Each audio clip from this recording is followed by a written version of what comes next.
Yeah, what's up with it? Do it cause I love it and I stuck with it. We ain't with the subbing in the cut with it. Please, none of the talks, I heard enough of it. Like, what you gonna do? Where you at? Who you with? You ain't really about this, don't talk about it. Really on the move, on the map, never slip. Keep your hands to your lips, don't talk about it. Real eyes, all the time. Stand on it, if we said it, we don't walk around it. Loose lips, ain't ships, red cup, blue strips, new phone, who this? No, we don't allow it. Really on go, I don't know what's an off day. Now we on road, came from smoking in the hallway. Now we got... Hey everybody, thank y'all for tuning in on this Friday night. Hopefully before the possible rain hits. Don't be having no technical issues, but we gonna roll on anyhow. As you can see, I have the wonderful co-host DJ in the building. What's going on? Good evening, everyone. Welcome back. Welcome back. Is that what we doing? That's the new thing we doing. I mean, you know me. You know me. I gotta be a little extra. Oh, speaking of being extra, hold on one second. Let me. All right. Ready. Let's get it. Put my little smell good on. All right. I'm beyond. You know. Set the mode. Here we go. Yeah, okay. Well, as we see, he on his regular.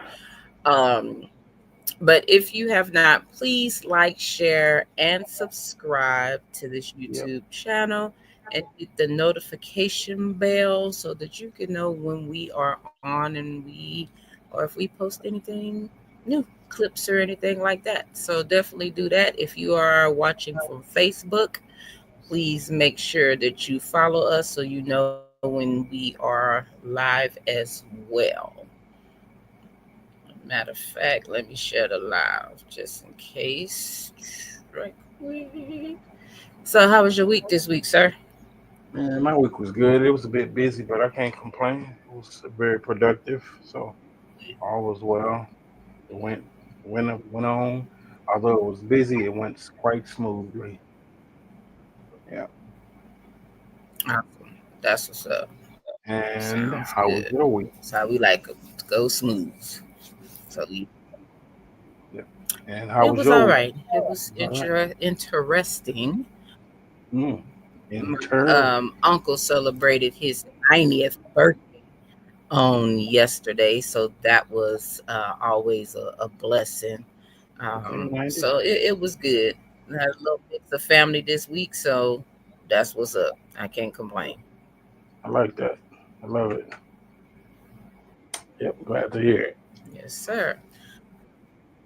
So without further ado, tonight's episode, man, I'm so excited about this episode.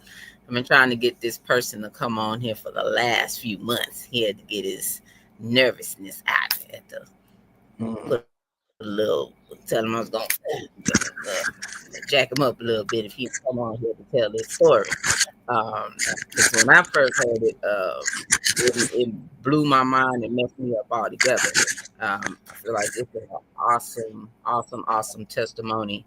And this is also an episode that we have not had and had been wanting to have, because to me it falls back in that space of the taboo things in our Black community, and those things that have that stigma attached. So this is hitting on pretty much on a few different levels for me tonight. So without further ado, we will bring on our special guest for tonight, Leal Anthony. Hey, Leal. Good evening, my brother. Welcome in. Welcome to the show. Good evening, PK. So, tell everybody about yourself, man. Welcome. Introduce yourself to the folks. Introduce myself. So, I am Leal Anthony McAfee. I was born in San Antonio. Parents were military. Long story short, I ended up in California at the age of 10, but I'm originally from, and I moved back down here in Houston. I am a licensed chemical dependency counselor at the time. I have an associate's degree in economics and business. I have a bachelor's degree in business from Texas A&M San Antonio.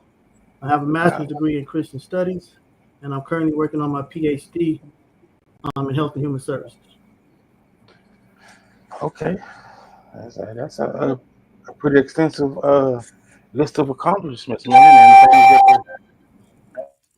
and things that you're striving for. I love it. So, Definitely. so with all that, I just started on my PhD, but I've been at my master's since 2014, and with all that experience and all that knowledge, I'm a certified special ed teacher. I have taught every level from kindergarten to the state penitentiary. I've taught kindergarten, and then I've taught classes down at the Conley unit. I've had 3-year-olds, 5-year-olds, and I've had 18-year-olds doing 99 to life.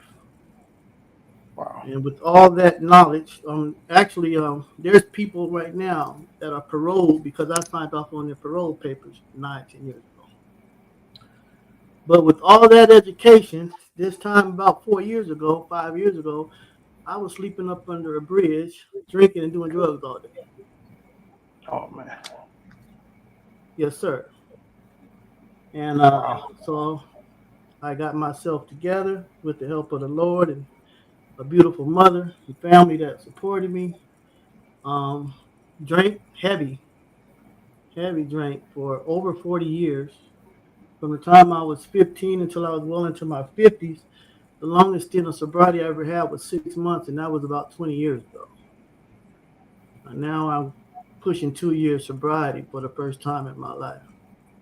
And I share my strength, hope, and experience with other individuals because I understand the magnitude of what we consider addiction and the stigma that goes along with it.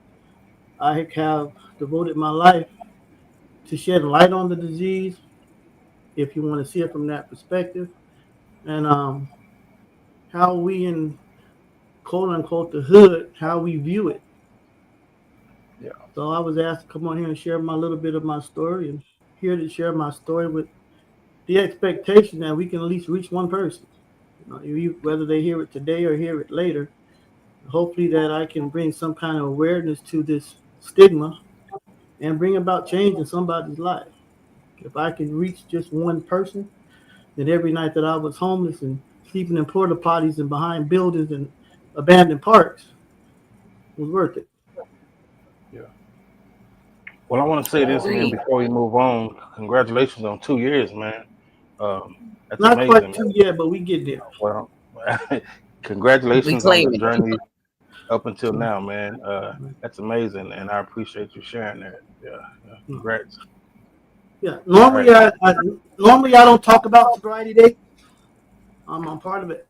I do attend some AAs. I have a perspective on that. I might share a little bit about that in this episode, but I try not to even deal with sobriety days because when you deal with sobriety days, it feeds into the stigma. If someone relapses, then we consider them a failure.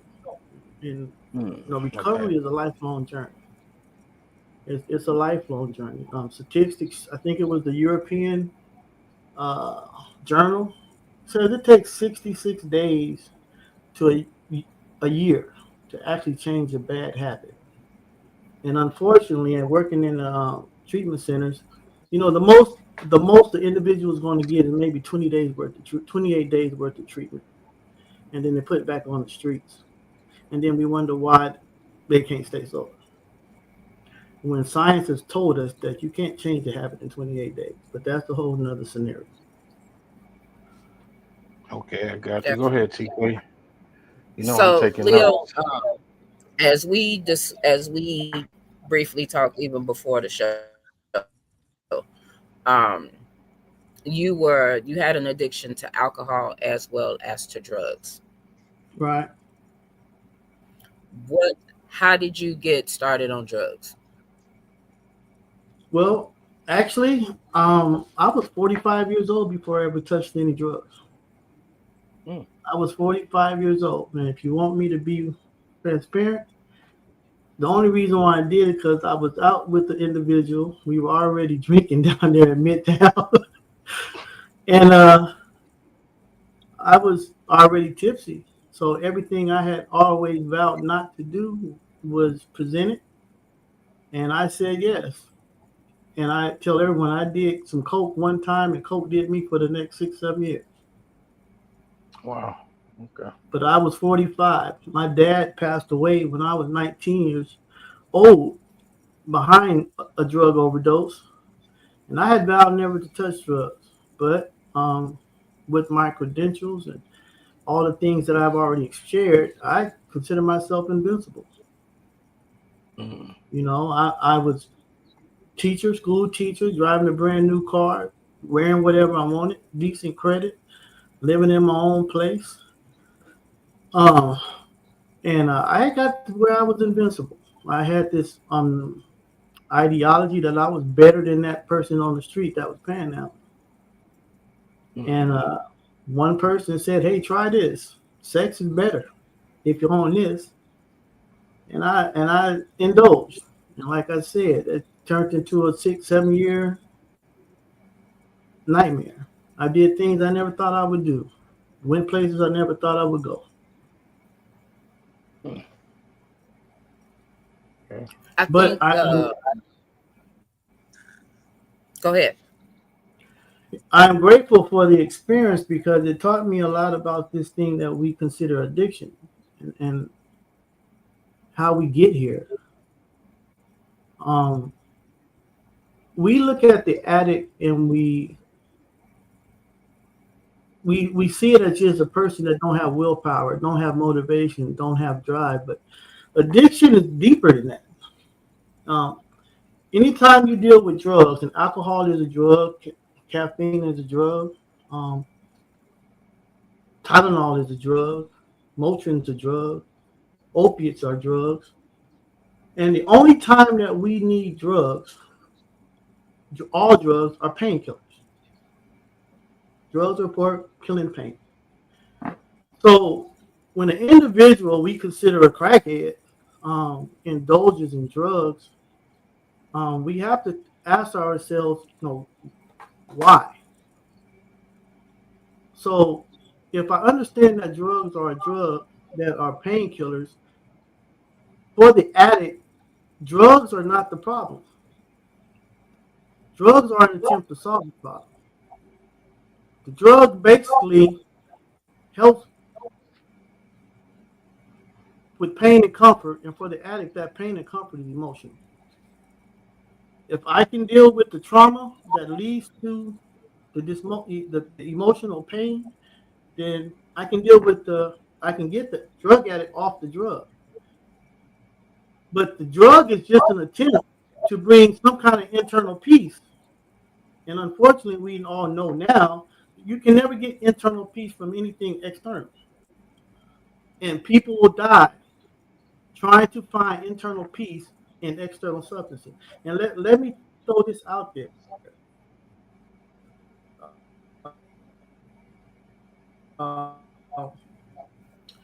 When we deal with addiction, we always want to think about the alcohol and drugs. By definition, really is anything that gives me short-term pleasure. I crave it, but I have long-term consequences. And in spite of the consequences, I can't stop. That's an addiction. Now, there are certain levels of addiction that will cause a person to sell their body and steal from their mamas, but addiction is addiction. And that being said, we have to look at the whole scope because there are some people that are addicted to sex, addicted to porn. They're not going to go out there and rob and steal for it, but they're still addicted to it. Life is unmanageable behind it, and they crave it. And even in spite of the long-term consequences from it, they still indulge. So when we talk about addiction, we're not talking about only alcohol and drugs. We're talking about anything that renders a person's life unmanageable. And a lot of times, in a lot of situations, um, The only reason why these things are present is because there's some attempt to try to solve something else, trying to bring some kind of internal ease or internal peace. And for my case, that was the scenario. So um, we deal a lot with trauma. We hear this term thrown around all the time, trauma and traumatic, and sometimes we take those things out of context. You know, I often hear people say, "Oh, I have childhood trauma, I have this and that," but the reality is, um, the event that happens to an individual is traumatic. It's what happened inside a person that it's trauma. Trauma is the distress, the emotional distress that's gained from some event. So the event is traumatic. I'll give you an example. If a woman is raped, the actual rape, that's traumatic. The trauma that it produces on the inside, the emotional distress, that's the trauma. And unfortunately, we don't look at it, but in our culture, and what I have found is that, and I'm gonna go back to my childhood. We have childhood trauma, and we respond to it. People respond to it in two different ways. Me and my brother can go up in the same house, experience the same situation. One can get traumatized from it, while the other one doesn't, and we see that all the time. So we don't understand how important childhood trauma affects the addict. How many times have we said that we've heard this? Give you an example. What goes on in the house, what? Stays in the house. That's traumatic. Or it can have the possibility of being traumatic. Because what you just told a 7-year-old kid is no matter what you feeling, you don't talk about it. So now this child internalizes that the only way I can stay attached to my mom and my dad is I have to keep secrets. Well, how about this? Boys don't cry. Yeah. I have God-given feelings that you're telling me to suppress. So to one young man, it may not bother him, but to another child, another little boy, telling that young man that he's out of line from crying, you're basically telling him to suppress his God-given feelings and emotions. So you tell him, don't show your emotions, and if you do have them, don't talk about it. So then what happens is now this individual grows up not talking to nobody and trying to prove he's something that he's not. And for us men, especially in the hood, we fall victim to this all too often. And I'm not saying it's the only reason, but it's a part of the reason why some of us drink and drugs. Because we have been told not to express emotions and not to talk about emotions. And then you get 30 and 40 and you have 20 years and 30 years worth of addiction, and you say, go talk to a counselor. First thing the man say, I'm not going to no counselor. Why? I've been groomed not to talk about it. Yep. And so there lies that pain and discomfort, internal pain and discomfort. And because I have this internal pain and discomfort that I cannot talk about, let me find something external that I can gravitate to that can help me ease all this trauma inside of me, because I'm not allowed to talk about it. Yeah. And that was part of my issue. And it took years for me to understand it. So by the time I'm 45, I've been suppressing feelings for years. Father passing away on bad terms and not able to really reconcile that relationship. Watching my brother die slowly. I remember 1996, February 14th, like it was yesterday. Worst possible scenario is my brother's about to have a leg amputated because he has cancer. Doctor comes and tells me at 26 years old, nah, bro, he got 90 days to live. And I'm standing there by myself at 26 years old. And so I have to take care of my brother for the next 75 days, I think it took before he actually passed, not cry about it and not talk about it. So what you think I did? I was already drinking, but at this time I'm drinking 40 ounces. I'm drinking gin and orange juice. I'm drinking Coke and Jack Daniels. But February 14th, what used to be a luxury now becomes a necessity. because I got to man up. And so I started drinking gin straight, vodka straight. It was the only way I can get through that scenario of watching my brother pass away slowly every night after night. And so consequently, 20 years later, here I am completely out of there because of stuff that happened 20, 30 years ago. And I share this not to play the victim. It's not about playing the victim here. It's about establishing the fact that there's 50 million people in America that suffer from this, what we call disease. And a lot of it is based on childhood trauma that's not addressed. But when we see them, all we see is this worthless crackhead that don't have no willpower. And we say, well, why? He just need to go get help and get himself together. Well, easier said than done. And unfortunately, we drive up and down the Broncos all day long, and you see individuals out there strung out, desperate. They don't have Medicaid. They don't have insurance. And we live in a capitalistic society to where rehab centers and treatment centers, it's all for profit. So if you don't have anything to bring to the table, we're not treating you. Yeah. So that's where people like myself who have experienced it share our strength, hope, and experience to bring about awareness to this systemic issue of addiction, because it's more than just a personal failure. It's not just an individual personal failure.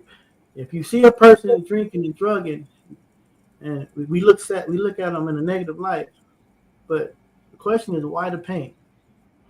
Why? You know what's interesting about your story is I remember I said about 5, 6 years ago, before I moved away from San Antonio, right? I made it a point to, every time I saw someone seemingly homeless or on the streets or whatever, I would stop and I would have a conversation with them. I would literally indulge, and sometimes it meant buying a meal, a drink or whatever, but I would have a conversation because I wanted to hear the stories, man.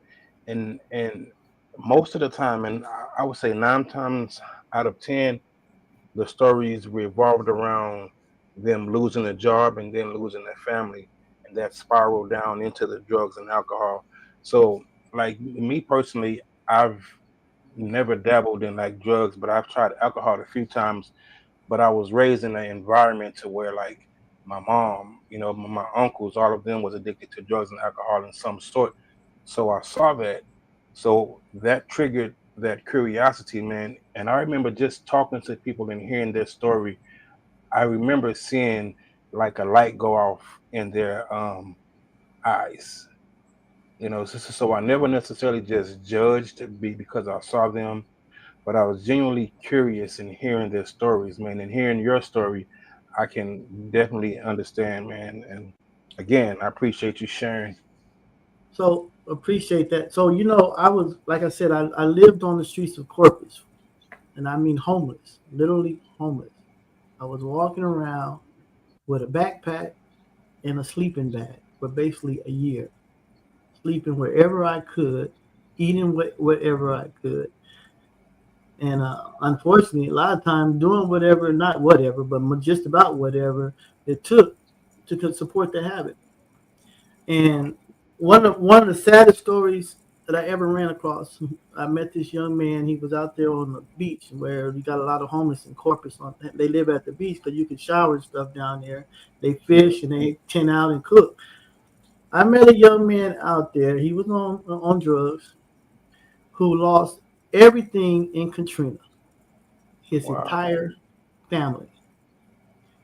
And he told me, I lost everything in Katrina. I forget exactly how he ended up in Corpus, but he had nothing and really didn't care about nothing. And he was content just being homeless because he had just checked out a lot. This young man was, I think, barely 30 maybe. Wow. And there are plenty of stories like that of some people on the streets who have gone through some real traumatic situations.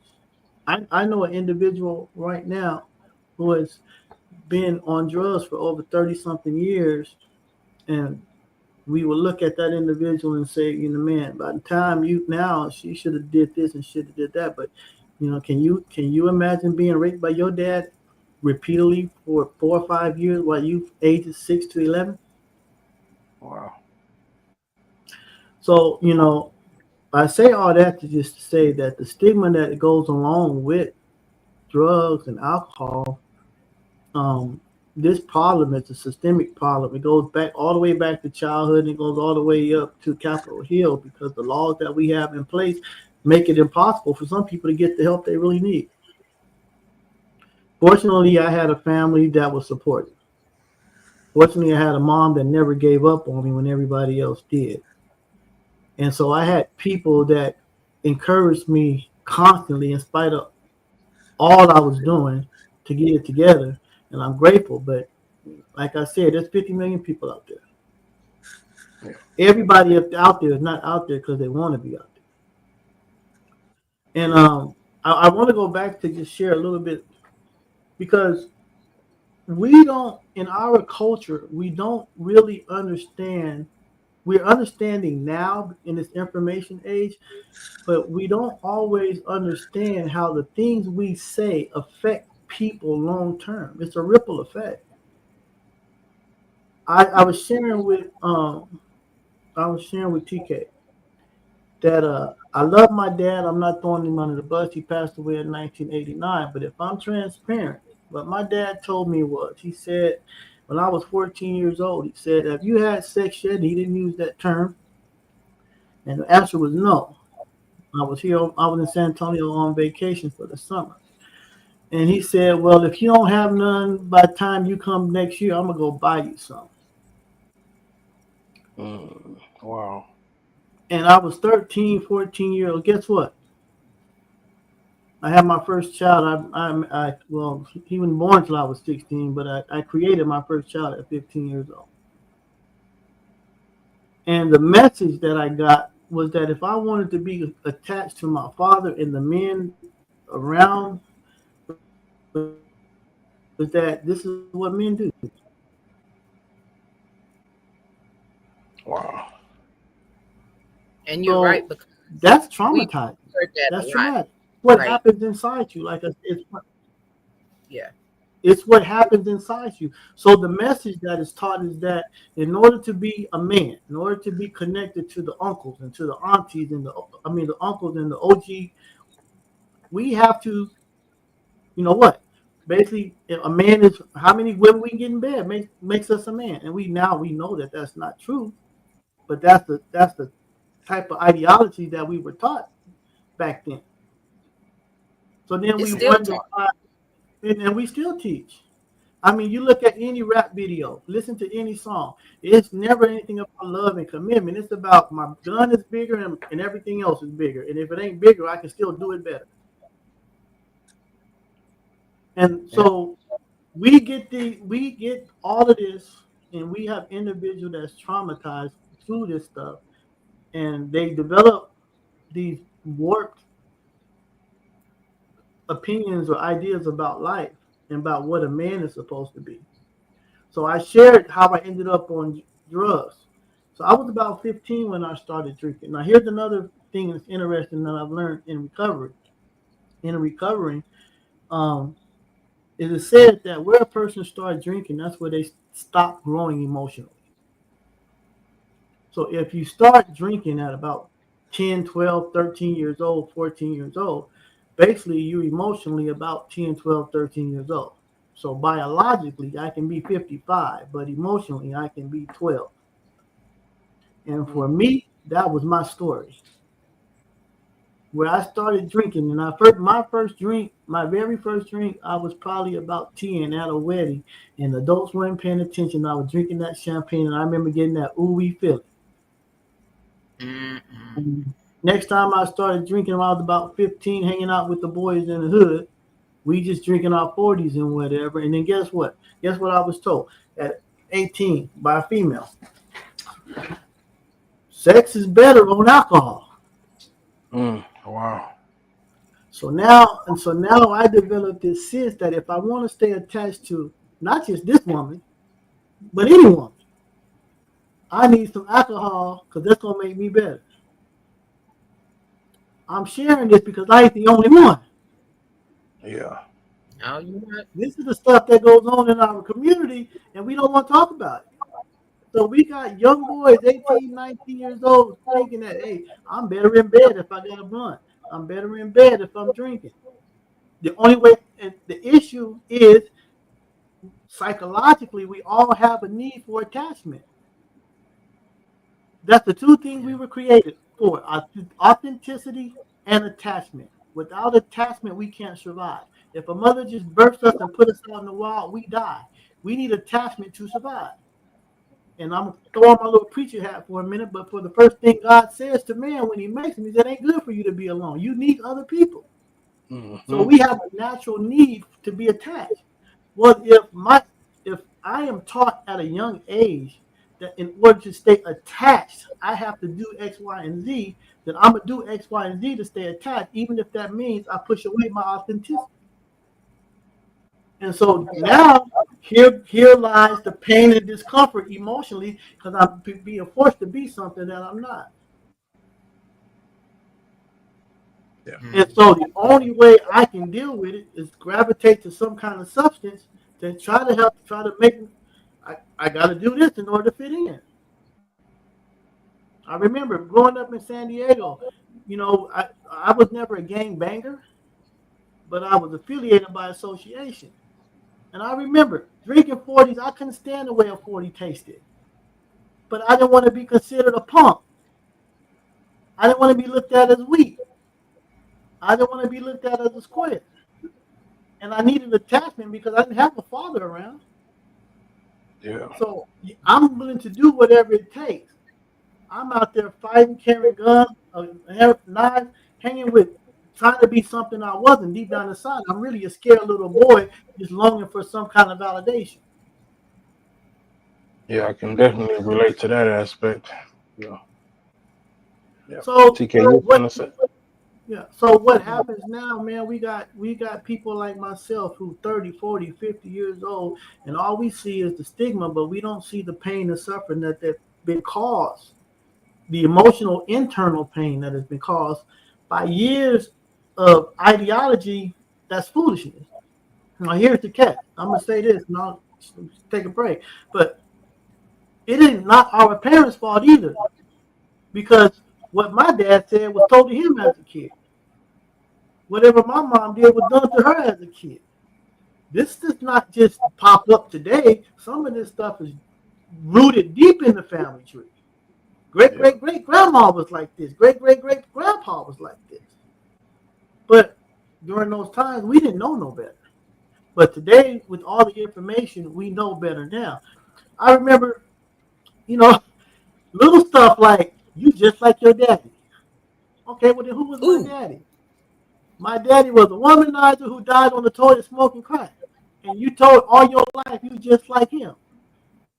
That sinks in. You become that personality. So what I do, my dad's nickname was Leo. I took on the whole name and the whole personality, trying to live up to what I've been told all my life. You just like your daddy. So this is not this is not an indictment on anybody in my family tree. What it is to share light because I'm not the only one. According to statistics, there's 50 million people out there addicted to meth, alcohol, cocaine, and opioids. So how do we reach them? The only way we reach them is we have to, first of all, be honest. Some of this stuff we were taught in our culture was foolishness. Some of the things we say to our children, we need to stop saying it. And we need to be more Agreed. proactive in understanding that even though we may not cause physical pain, some of the things we are saying cause emotional distress, discomfort, and because of it, individuals gravitate to whatever their drug of choice is to try to bring internal peace, man. And so that was me. A lot of everything in my life was based on drugs and alcohol and being a womanizer because of what I thought my idea of a man was. Everything. 3 failed marriages, umpteen different relationships. I can't tell you how many different jobs because it's always the boss's fault. Nah, it's because you have unresolved trauma, internal trauma, and at the end of the day, you stop playing the victim and address some of that trauma. Then we can also create healing. Yeah. What I find interesting from a preacher's point of view is in the 21st century, Paul talks about it in the first century. Romans 7, he clearly states, the good that I want to do, I don't do. But the bad that I don't want to do, I do. I acknowledge that there's a war inside. And he said that the answer to it is with my mind, I choose to do different. And he said, don't be conformed to the world, but be ye transformed by the renewing of the mind. So it all starts with the mind and changing the way we think. If we change the way we think, we'll change the way we behave. Yeah. Yeah. Now, TK, you one of the want to say crazy something? as we talk about this is I think now in the last couple of years we hear so much that words have power. You just very much made that even more of clear that words have power, because I know I've heard those things over the years. Oh, you just like your daddy. Oh, you just like this. Oh, you just like that. And a lot of times when people say it, they push into the negative aspects of it. It's not always clear. And those are the first things that usually come to mind because, as a community, those are the first things that we look at is the bad and the negative in a person versus the positive in a person. So that you've definitely just really put that out there even more so. We say this. How many times have we heard this saying, sticks and stones may break my bones, but words will never hurt me? And that was a lie. That is a lie. That is a lie for the a big lie.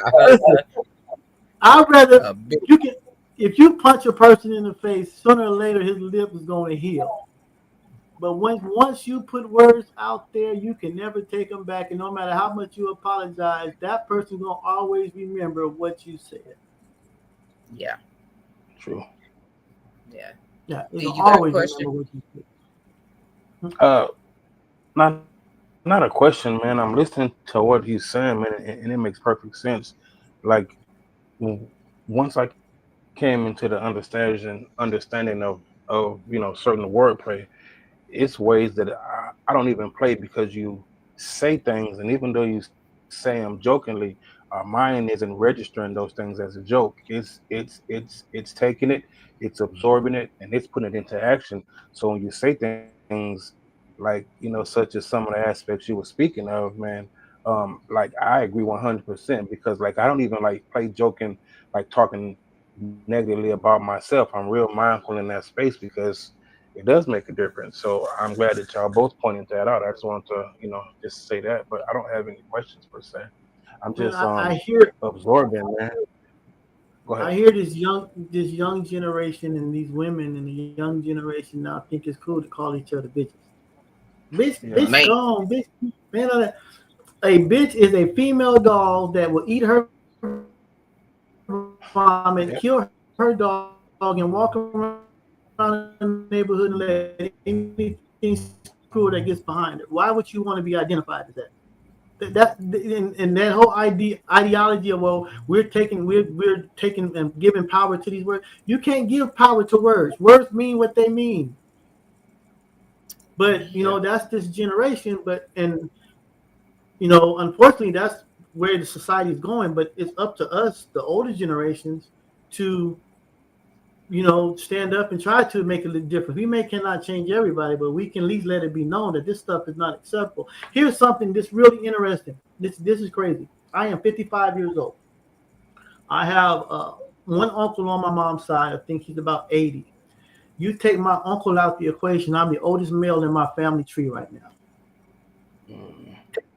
There is not, other than my uncle, He's older than me, but on my mom's immediate family tree, there is not another male older than me on the entire family tree. Wow. And we have a lot of generations, a lot of families that's like that. And so if us that are in our 50s and 40s don't stand up and try to give some kind of direction for these kids that's in their 20s and 30s, then, I mean.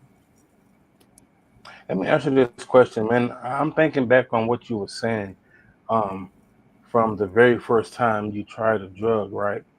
Mm-hmm. I think you said it was, 6 years when you came to, right? Mm-hmm. So in that point, man, were you aware of the spiral, or you was unaware until you was down and out?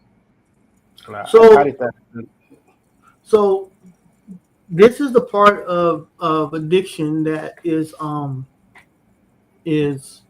meets the criteria for what scientists call, why the medical field, pardon me, calls it addiction.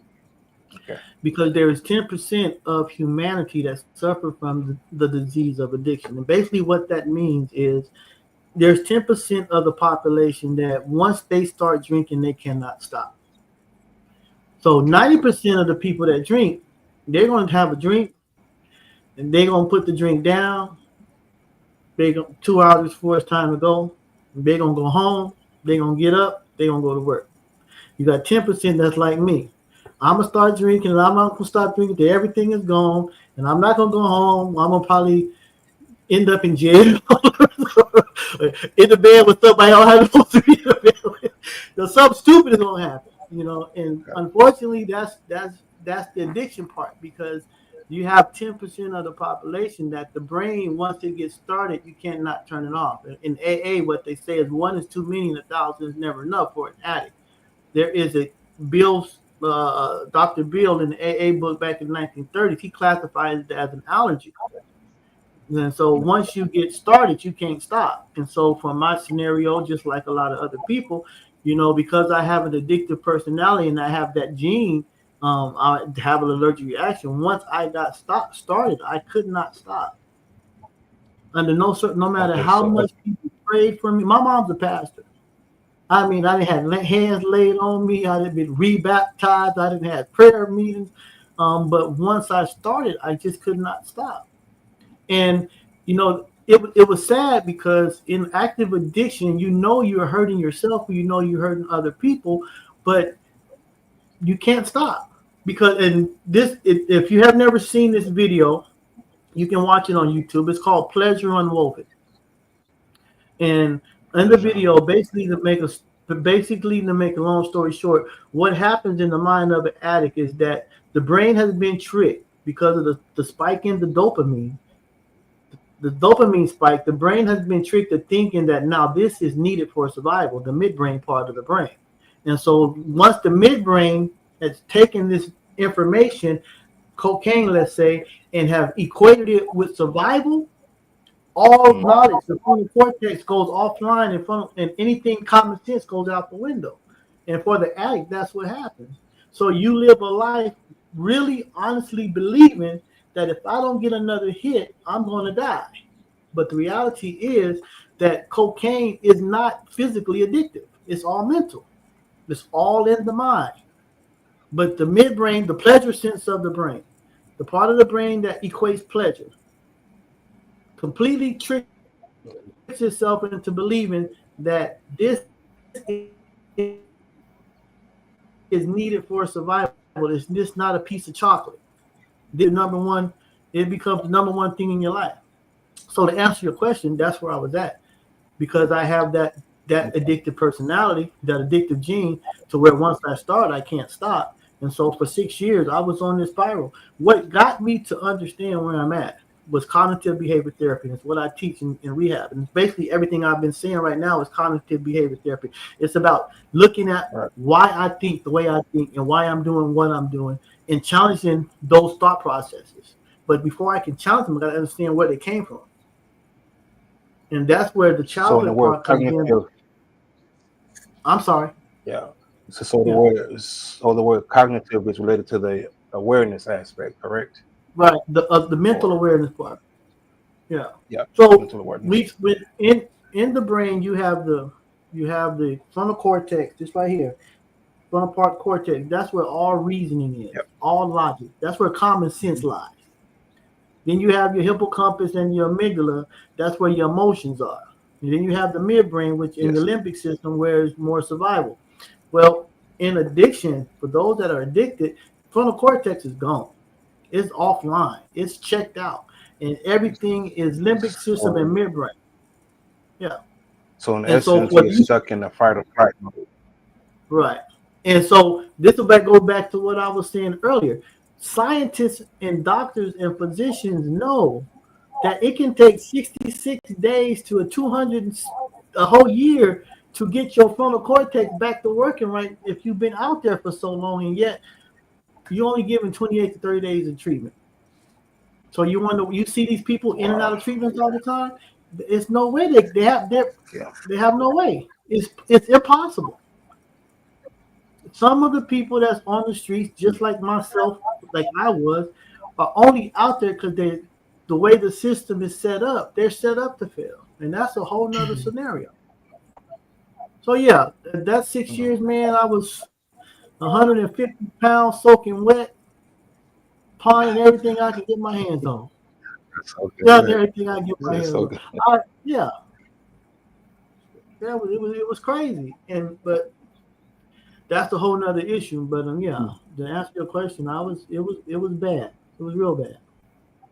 But only way we're going to bring awareness to it, only way we're going to bring change in our community is first we have to understand that it is important for people to get out and vote. We want to get out and vote when it's time for the president, but the lawmakers that's making these laws and our city council people in Austin, man, we got all these laws in place that makes it almost impossible for a person to overcome addiction. They're not going to change 40 years of drinking in 28 days. It's impossible for most cases. And for those that have been on meth and coke for 30, 40 years, 30-day treatment center is not enough. And they do 28 days, 38 days treatment if they're lucky, and then they put it right back in the hood. And what do we see in the hood? I was sharing this with TK. Every convenience store in the hood sell crack and meth pipes. So you get 28 days, go right back to your neighborhood, and when you go around to the convenience store, the first thing you see is your trigger. And what's ironic about that is more than 50 to 60% of crack pipes and meth pipes aren't even made in America. They're made in Japan and China. Yeah. You know, I'm not trying to tell anyone to boycott, but every time we support a convenience store that sells meth pipes and crack pipes, we are basically putting money into Japan to keep our cities and our inner cities downtrodden. In poverty. Yep. And I'm just going to say it, man. We as blacks, it's not even a black thing because it's an inner city thing. Because as a teacher who have taught at Sam Houston, Roosevelt, Highlands, inner city is not just black people. It's black, Mexicans, whites, it's everybody. We patronize all these convenience stores who mark up the prices 3 or 4 times higher than what they should be, and they infest the inner city communities with paraphernalia so that they can stay on drugs. They'll let the drug addicts hang out at the stores and let the dealers hang outside the stores because they're making money and sitting right back overseas.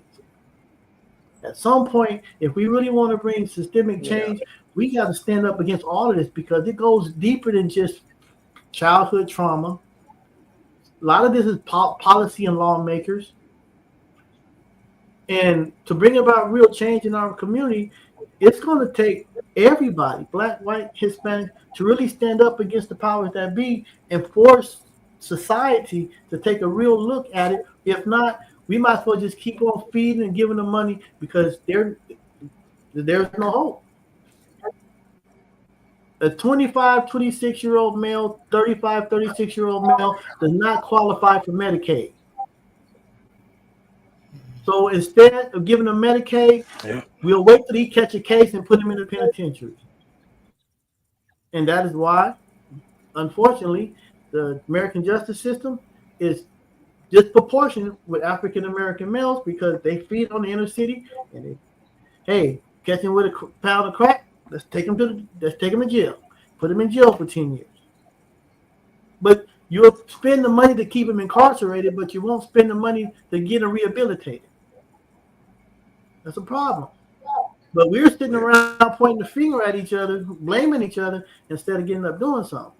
I'm working on my PhD so that I can bring about systemic change. Because it's going to take more than just us saying, hey, you need willpower, get help. That's not the solution. It starts from city councils, people getting out and vote, bringing different laws to the community, bringing awareness to the community, boycotting these companies that are bringing the stuff in here. We knew exactly where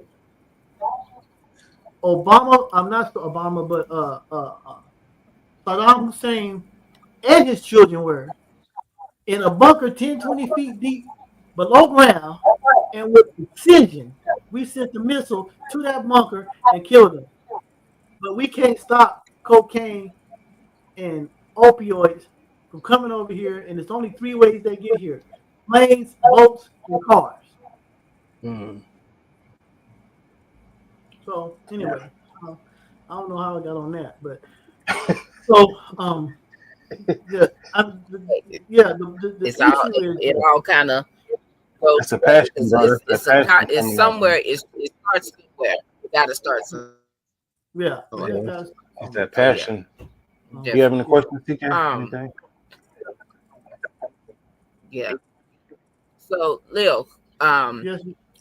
I know the story, but tell people how you were able to get help and be where you are now. Yeah.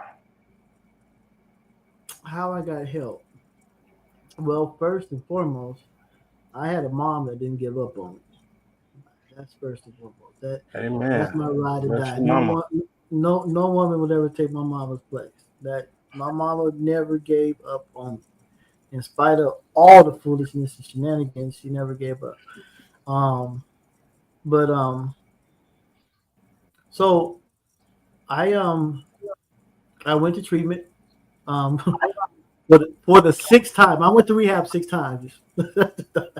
I went to rehab 6 times, and I can't even tell you how many times I went to detox centers. But the last time I was in treatment, the most important thing that stood out to me in treatment was I had a clinical director. Her name was Angie.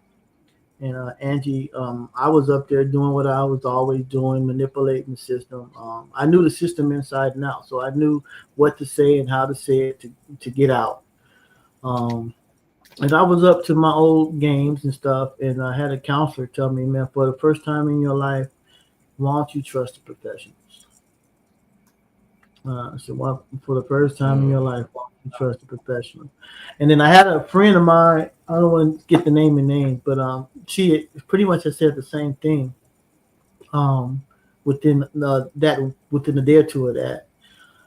And I don't know what it was. It was something magical, mystical, or whatever, what you want to call it, but I just surrendered. I was willing to surrender. I was willing to accept the fact that I did not know it all. I was willing to accept the fact that I really needed help.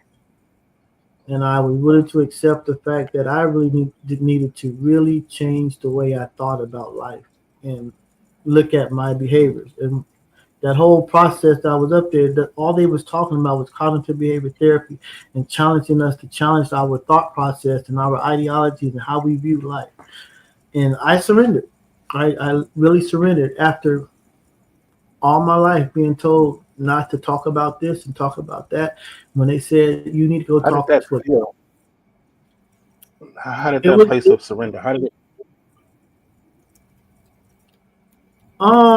It was scary because when I surrendered, I basically made a commitment to do whatever the professionals told me to do, no matter how uncomfortable it was. And one of the things we talk about in AA or Celebrate Recovery, anything like that, we teach us when you're in this thing about recovery, it's about doing the uncomfortable until you get comfortable. and I was uncomfortable with taking instructions. I didn't want to take instructions from nobody. I knew what was best for me, and I had a counselor. I'm a licensed professional counselor. His name is Dr. Jacobs. I still talk to him to this day. I haven't talked to him lately. I need to call him, but I went and met with him. I went and talked to him once a week for 6 months, and then I got involved in the IOP program. I had started attending AA meetings like 3 and 4 times a day for about 7-8 months. I also started going to Celebrate Recovery, which is more faith-based AA, and I can talk about that a little bit too. I got into a sober living home. I'm only African American in the sober living home. The majority of people in the house is in their 30s. But I got into the house and I started taking advice. I started listening. I started following instructions. Curfew was at 10. It's at 10. I was back at 10. I was determined to just listen to people and realize that I ain't know it all. And that's basically where I'm at. And doing those things has helped me to do something I hadn't done in 40 years.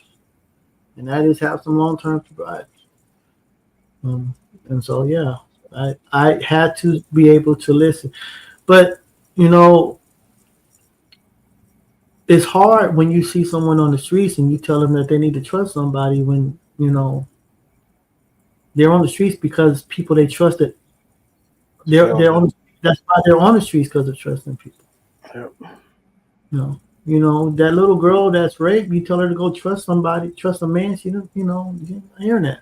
That little boy who daddy molested him, you saying go talk about it. That's not hard. That's not an easy thing to do. But to answer your question, I was willing to surrender and just acknowledge that I needed help. I needed help. My thought process was completely screwed up, and a lot of it had to do with the way I was raised, not just by the family, but just growing up in the hood. A lot of stuff wasn't just mom and daddy. It was just, growing up in the hood and what we think is acceptable behavior as boys in the hood. And all that stuff is foolishness. You ain't cool if you ain't smoking a blunt. I lived in LA in the 80s, and I lived in San Diego in the 80s. That's what we did. We smoked weed and drink 40s. And we thought that's what made us cool. Here we are 30 years later. Half the people I was smoking and drinking ain't even alive anymore. And 10%, 20% of them are in jail. So I had to just challenge everything I thought about, and I had to be willing to surrender. I would say this, though. If you're dealing with someone in the family that is dealing with alcohol or drugs, the main thing is just don't give up on them, because, a lot of times it's really not their fault. I hate to say it. I know that's not what the average person wants to hear, but the drugs and alcohol is just a symptom. It's just an attempt to solve a bigger problem, and if they don't have the financial means to get help, ain't much you can do except just keep praying for them and hopefully pray that sooner or later they can be willing to accept the fact that they need help. Yeah. And I brought up AA, and I want to put this disclaimer out there. I want to be very clear about this. I noticed that you've had a lot of LCDCs on here. I noticed you've had some LPCs on here. And I'm going to give a shout out to all of them that you've had on here. And I'm going to make this very clear. AA, it has this value, but also AA, it has a negative side. And for a lot of people that deal with trauma, they don't need a sponsor, because a lot of sponsors got their own trauma. My advice is to find you a LPC, and I've seen some wonderful ones on this show, to find you a LPC, professional licensed counselor that can help you deal with trauma. If you want to help an addict, best thing you can give them is a professional counselor. And if you can get them sober enough to get into their frontal cortex and get into the reasoning part of their mind, and someone with some good advice, then maybe we can help them. But yeah, I do attend AA, But I'm telling you, what really helped me was getting a licensed professional counselor to help deal with childhood trauma. I appreciate that, man. I appreciate you saying that. Man, the more you know, bro. And man, I take my hat off to you, man. I mean, just for everything, the words, for sharing your story, and just for having the courage, man. Um, this is my first encounter with you, but just for having the courage to sit and just share your journey, man, it's absolutely amazing. Sometimes you come across people that may not have the confidence to share their story, and I understand it's a process. It's a process getting there because although the story may not be the same, it was a process for me to open my mouth and share part of my story. So in any space, I understand that. So man, again, I appreciate it and I thank you for real, for real. Yeah. I appreciate the opportunity, man. TK, I appreciate the opportunity. And once again, this is nothing about me. It's not about me. It's about God allowed me to experience what I experienced, and behind the pain, there's a purpose.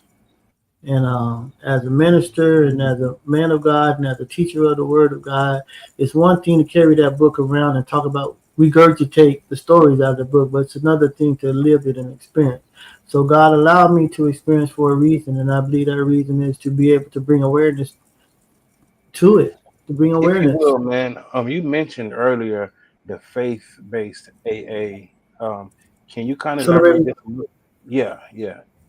well, man, okay, y'all could be another 2 hours. Well, Okay, let man. me say, I'm gonna say this and I'm gonna sum it up because there is an Yeah. element of me that is a preacher, and so Celebrate Recovery is a Christian faith-based AA meeting. So, typically in your normal AA meetings, it's pretty much people in the AA meetings, and I probably got some friends that are watching, and I don't mean no disrespect, but or if they're not watching, they may watch. Um, in the AA meetings, the focus is really on sobriety. Okay. The focus is on waking up every day and just doing whatever you can not to drink. In the Celebrate Recovery or in a faith-based setting, the issue is not about waking up and not drinking, but it's about recovery. It's about regaining our mind. So in AA, traditional AA, and also in Celebrate Recovery, the second step in the 12-step program, you guys can look it up, but the second step in the 12-step program, it says, I came to believe that a power greater than myself can restore me to insanity. What that implies is that I'm insane. That word believe means to accept as true, and that word restore means to put back in its natural state. So in our addiction, in our trauma, our thought process has been perverted and it's no longer natural. We have this fear of rejection. We have a fear of rejection. We have fear of abandonment. We have fear of pain. And so we see the world through the eyes of fear, and fear paralyzes it. So the second step says, I came to believe that I'm crazy. But restoration, I can get back to being normal, but a power greater than myself. But I need a power greater than myself. So when you go to the faith-based program, it really puts back into context the purpose on which I was created. Okay. And that's a whole nother scenario. But Yeah. at the end of the day, God has strategically designed all of us for a purpose. And through our trials and tribulation, we lose focus of that purpose. And the real purpose or for recovery is to get back my identity and be the person that God created me to be. That's what recovery is.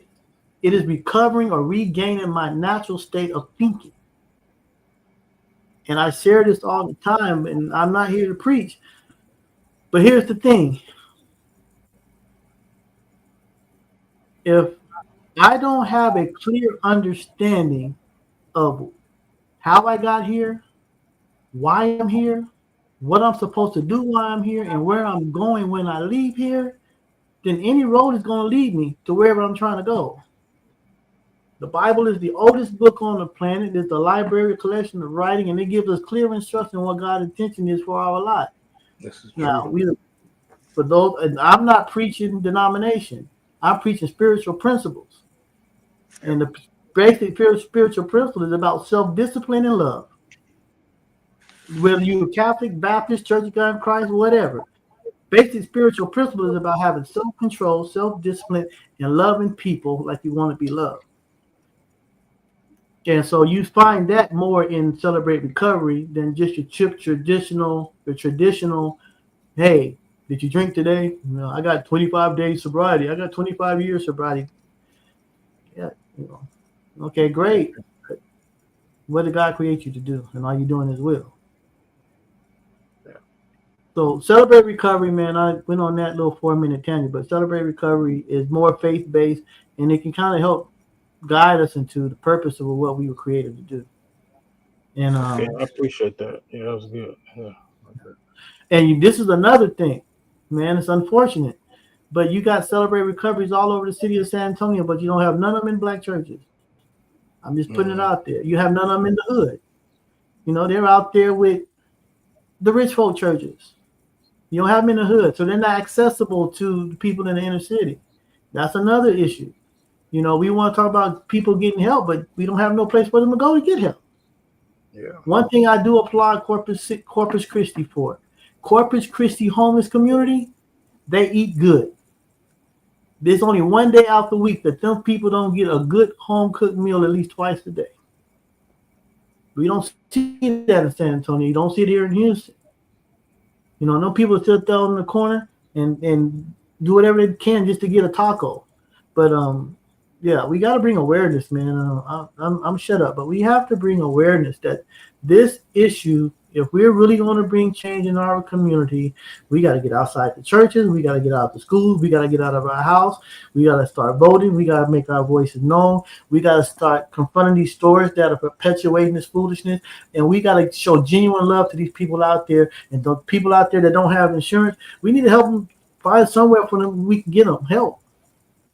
Other than just driving by and shaking our head and rolling up the windows. Right. Yeah. Because I was out there, and everybody out there is not out there because they want to be out there. Yeah. Thank God I had a mama that loved me. That's all I got, TK. You got anything else? No, because like I told you, I heard the story over some signatures. That's why I had told him that he needed to be on. He definitely needed to come on the show because his story, his testimony, and I would say testimony is one that's you don't hear about all the time. Yeah, facts.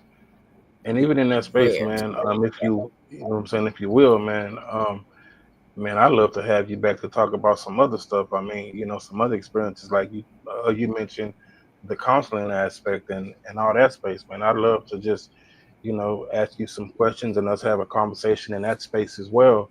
Whenever your calendar allows you that space, man. We could talk.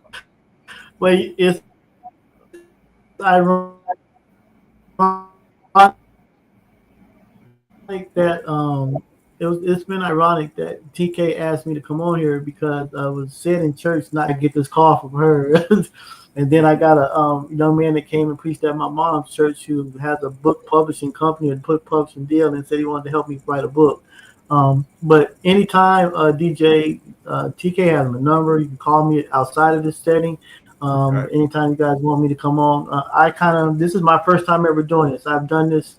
I've done Bible studies, especially when COVID came out and we switched to doing Bible studies like in this setting. But this is the actual first time that I've actually shared this story in this type of setting. So I'm a little nervous, but I look forward to it, man, because the whole thing is about bringing awareness to addiction, getting people help that they need, and finding means to change our culture, man, change our society. It's more to us as men than how many women we can get in the bed.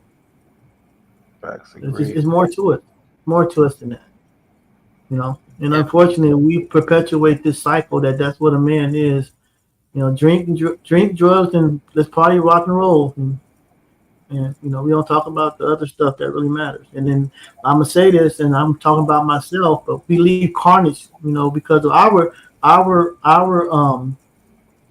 trauma. We traumatize others. We leave our kids traumatized. Yeah. I got kids. Most of my kids have come around and forgave, but I got one or two that's still on the fence, and I can't even be mad at them for it. I can't even blame them because I'm still a deadbeat. Trying to do something different now, but you've been absent for 20, 30 years because all you want to do is drink all day and chase women. So you can't get and I'm not the only one. That's the point. We see this in our communities all over. How many people we know that 5, 6 baby mamas and 10, 12 kids, and we think it's cool? Yeah. And it's not cool. Facts. No. But like he'll come on for anything. I'll tell you that, because when he watches the episodes, like I said, he feedback. Man, I should have been on that episode. Man, I wish I could have been on that episode. So he is a faithful watcher, and he gives me regular input on the shows that we have. So he be like, man. So I will be able to bring him back. I think the episode with the fellas, with having G, with Sharonda's love on here, and I think that would be a good mix for the fellas. Yeah. I'm with it, man. I'll be in San Antonio soon, man. And man, I say Where you stay at? North Texas, about an hour north of Dallas, kind of by Denton. Okay. Up here by I'm in UNT. Houston. I'm in Houston. Oh, okay. Well, I'm in Houston. I've been in Houston for a little over a year. I don't know how long I'm gonna stay here, but God has been good to me. God has been good to me. There was some growth, some spiritual and emotional growth that took place down there. But man, you can call me. We can get together, chop it up. He comes to visit because his mama lives here, so he comes to visit on her. I saw the episode with you and your mom, man, and I love that episode. It had me in tears. It just reminded me of me and my mom, because that's a whole nother episode, But my mom had me at 15, 16 years old. And she had 3 or 4 boys, man, and none of us ended up in the penitentiary. All of us got a college education, and she got a plenty of college education. But but she, man, that's my hero. My mom is my hero. I definitely get it, man. But when I saw your episode, it was like, man, yeah. Man, my mom, man, we're friends, man. We talk every day. That's mama, and she's always gonna get that respect as mama. But in this point, that's my dog. Right. Hey, I share with people all the time. It took me 50 plus years to realize it, but mama knows that. Yeah, man. If mama don't co-sign on it, ain't happen. It took me years to figure it out, but yeah, mama knows that. So the only thing I want to say, TK, man, in my final words, man, I want to remind everyone of the scripture in the Bible, Romans 8:1. It says, therefore, right, there's now no condemnation to them who are in Christ Jesus, which means saved. And the important thing about it, man, is no matter what you've been through, when you are in Christ Jesus, don't worry about the naysayers. Keep pressing, keep moving forward. That's all I got, Tink. Oh, that's your outro for me? That's all I got. I let you. That was an accident. You fine, because I think he been trying not to call me that too on the cool. Right. He been other name.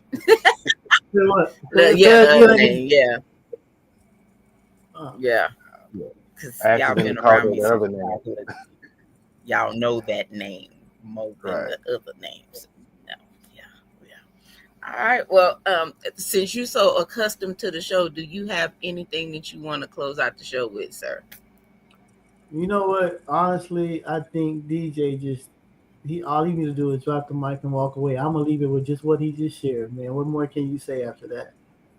Yeah. All right, I'm gonna leave it just like that. I appreciate that, bro. Yeah, absolutely. That's what's up. Thank y'all for tuning in tonight. I definitely thank you, Will, for coming on.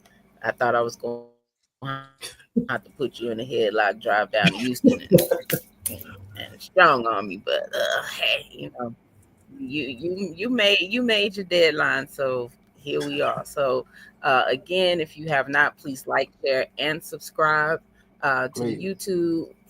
And follow on the Facebook. We greatly appreciate it. That way y'all can know when we are on, because we do come on Friday nights.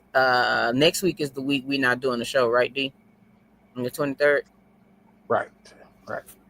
Next week, yeah. So we will be out. Yeah, because we both got something going on. Yep. Yes. Both my fellas got something going on, so we will not be here on the 23rd.